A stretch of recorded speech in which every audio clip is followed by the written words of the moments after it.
जगत साथियों, हिंद स्वराज गतांक से आगे मुझे इतना तो कबूल करना चाहिए कि गांधी जी ने अपने विचारों के जोश में यंत्रों के बारे में अनगढ़ भाषा इस्तेमाल की है। और आज अगर वे इस पुस्तक को फिर से सुधारने बैठेंगे तो उस भाषा को वे खुद बदल देंगे, क्योंकि मुझे यकीन है कि मेरे ऊपर समालोचकों के जो कथन दिए हैं उनको गांधी जी स्वीकार करेंगे। और जो नैतिक गुण यंत्र का इस्तेमाल करने वाले में रहे हैं, उन गुणों को उन्होंने यंत्र के गुण कभी नहीं माना। मिसाल के तौर पर 1924 में उन्होंने जो भाषा इस्तेमाल की थी वह ऊपर दिए हुए दो कथनों की याद दिलाती है। उस साल दिल्ली में गांधी जी का एक भाई के साथ जो संवाद हुआ था वह मैं नीचे देता हूँ। क्या आप तमाम यंत्रों के खिलाफ हैं? रामचंद्रन ने सरल भाव से पूछा। गांधी जी ने मुस्कुराते हुए कहा, वैसा मैं कैसे हो सकता हूँ, जब मैं जानता हूँ कि यह शरीर भी एक बहुत नाजुक यंत्र ही है। खुद चरखा भी एक यंत्र ही है। छोटी दांत को देरनी भी यंत्र है। मेरा विरोध यंत्रों के लिए नहीं है, बल्कि यंत्रों के पीछे जो पागलपन चल रहा है उसके लिए है। आज तो जिन्हें मेहनत करने वाले यंत्र कहते हैं उनके पीछे लोग पागल हो गए हैं।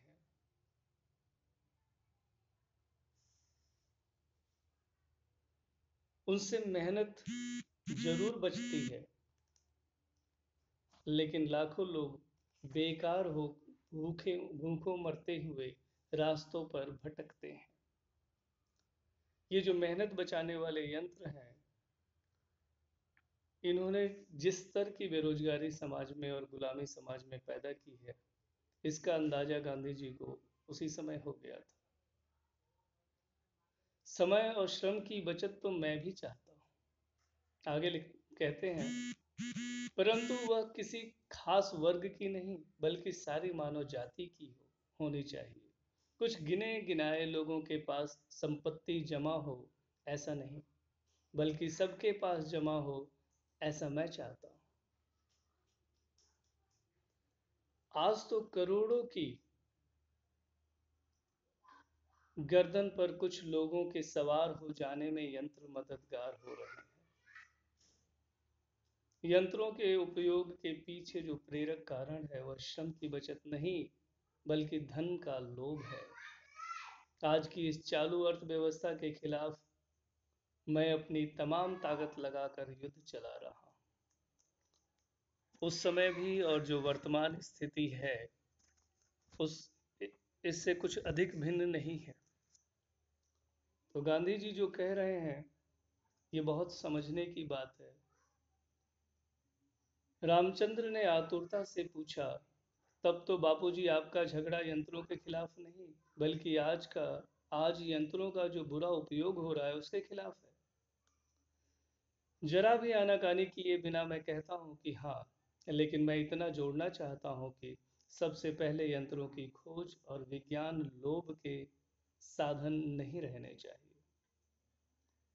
फिर मजदूरों से उनकी ताकत से ज्यादा काम नहीं लिया जाएगा और यंत्र रुकावट बनने की बजाय मददगार हो जाएंगे। मेरा उद्देश्य तमाम यंत्रों का नाश करने का नहीं है, बल्कि उनकी हद बांधने का है। रामचंद्रन ने कहा, इस दलील को आगे बढ़ाएं तो उसका मतलब यह होता है कि भौतिक शक्ति से चलने वाले और भारी पेचीदा तमाम यंत्रों का त्याग करना चाहिए।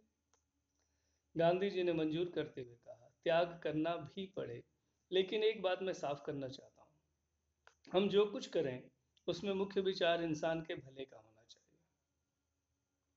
ऐसे यंत्र नहीं होने चाहिए जो काम न रहने के कारण आदमी के अंगों को जड़ और बेकार बना दे।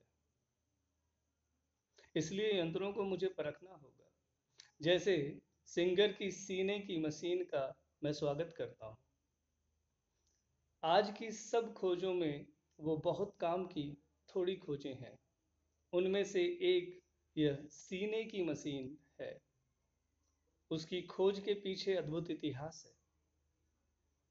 सिंगर ने अपनी पत्नी को सीने और बखिया लगाने का उकताने वाला काम करते देखा।